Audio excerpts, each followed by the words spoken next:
Bakının Xətai rayonu Xudu Məmmədov küçəsidir. 86 nömrəli məktəbin yaxınlığı. Ərazi İnam 2019 MMC tikinti şirkəti tərəfindən hasara alınıbdır. Böyük ehtimalla tikinti işləri aparılacaq. Məsələ bu deyil. Məsələ odur ki, tikinti aparılacaq ərazidə çoxlu ağaclar var, yaşıllıq var.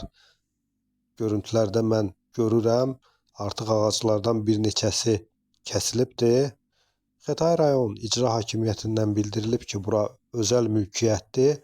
Buna sözümüz yoxdur. Yəni istənilən tikintini apara bilərlər. Özəl bir mülkiyyətdir, amma yaşıllığı, üstəlik də məktəbin yaxınlığında övladlarımızın təmiz hava aldığı bir ərazidə ağacları kəsmək, çıxarıb başqa yerdə əkmək nə dərəcədə düzgündür? Bax, bunu bu tikinti şirkətinin sahibləri məncə əllərini vicdanlarına qoyub düşünməlidirlər.